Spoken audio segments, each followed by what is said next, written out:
welcome to another episode of Wubby Gaming, where we help gamers grow. So today's episode is about Team Wars and how to know which monsters to rank. So let me know how you guys do it in your own team. And I'm really curious about how you guys decide and guide new players on which monsters to rank. This is how we do it for Placid Fury, but yeah, as I said, really keen to understand how other teams do it. So this is going to be a sort of a mixture of how to know which monsters to rank and also our in-house Placid Fury Team Wars tier list. So first thing I'll say is within our team, we're really lucky to have a couple or a few people that really are quite friendly and helpful in giving our newer members and all our members really excellent advice in Team Wars, how to set up defenses, which monsters to use, etc. So big shout out to Barath and also White Comet for all of their help. So what we do in Placid Fury, and especially if you're a new member and your name is in red here, so I only just updated this tier list about a couple of days ago. Before that, it was about 2 months out of date. So I'll guide you guys through how to actually use this and how it's set out. So you'll see that in this tier list tab, there's a few sort of buckets, and it's bucketed into 3 categories. The first bucket is deniers. So from here on down to about here, these are all monsters that are deniers, categorized by their books. And then after the deniers, we have the same for attackers. And then lastly, we have the supports. So you'll see that the cosmics are in gold up the top. And then we have the normal mythic monsters. And then lastly, the legendary monsters.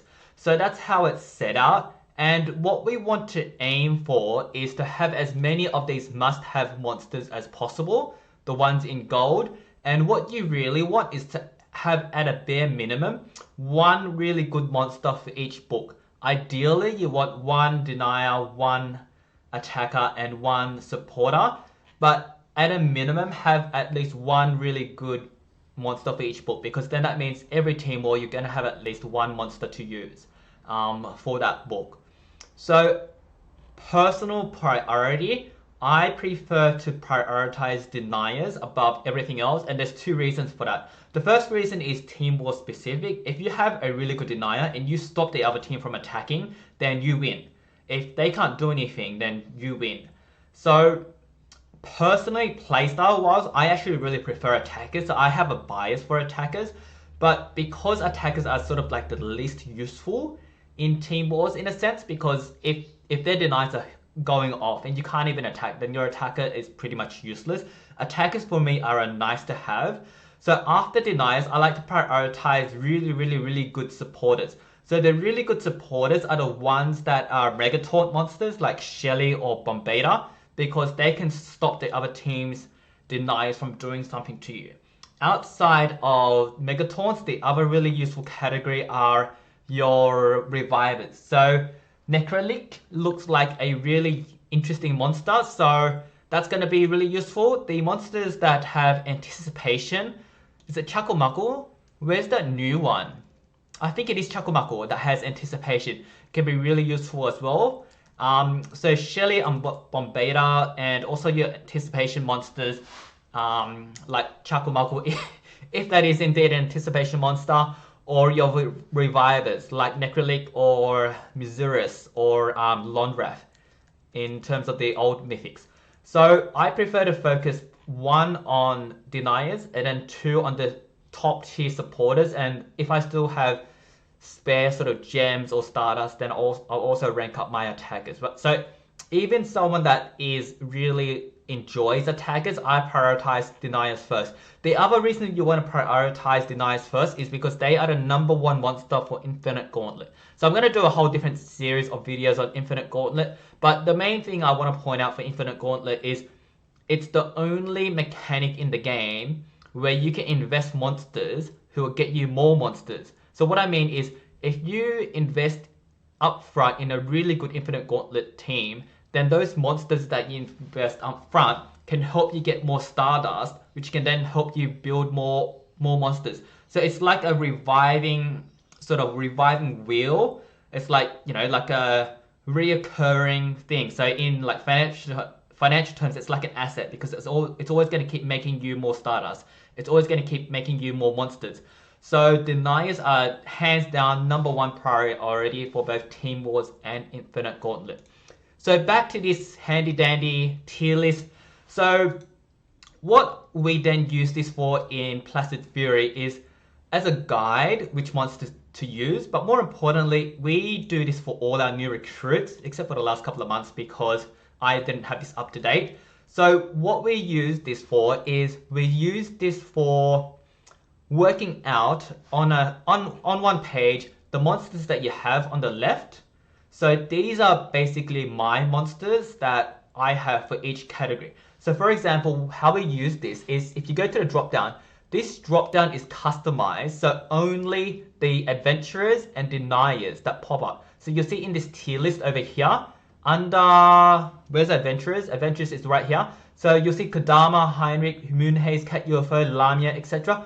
Only the deniers from Kodama down to Positron will pop up in this drop down. So all I need to do is go to my adventurers, deniers, and pick the monster that I would use right now if I were in a war. So for me, I know, for example, that my Heinrich is rank 5, my Kodama is rank 4, my Moonhaze is rank 3, Cat UFO rank 3, Lamia is rank 3, Krabby Droid I don't have, Synapticus is rank 5, but he's a legendary, and Positron I either don't have or he's like rank 0. So I know, for example, I would select Heinrich here because because he is rank 5. And if I were to select a denier, he's the one that I would pick.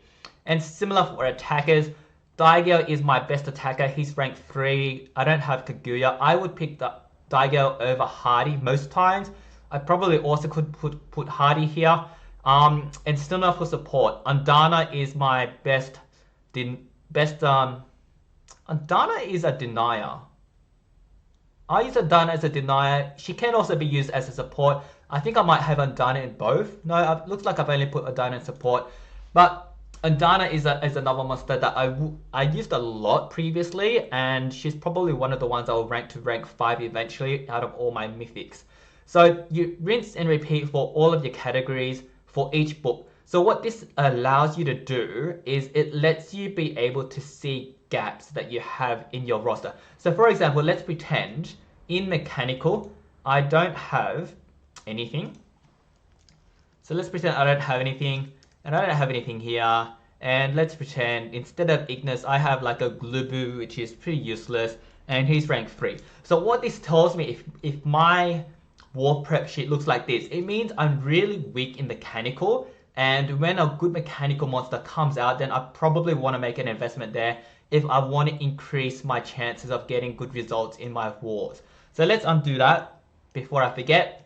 So that's how we use this tier list in Placid Fury. So my greatest encouragement for all of you guys in red, so Asha, Dan, Essence, did you just do this? Wow, that's really fast. Well done, Essence. Props to you.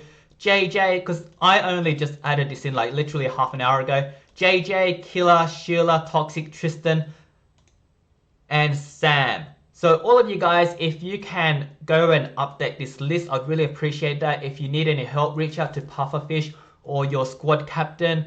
And if you've been here for a while, like I said, I updated this tier list not too long ago. So if you've already been here for a while, it's probably a good time to update because there are so many new cosmic mythics. So make sure you update both your monster tier list and also your relics tier list. I updated this tier list as well. So this has the latest and greatest relics as well. So really interested in both your thoughts on this tier list. I'll probably make a separate video for that because that's a lot of content to go through. So this is my own personal opinion, and it might be right, it might be wrong, but hopefully it gives you a pretty good idea of which monsters are the most important. And if you're wanting to get stronger in Team Wars, which monsters to invest in, go for these gold ones. So that's it for this video. If you enjoyed this video or learned something, don't forget to like, share, comment, and subscribe. And I'll see you guys next time.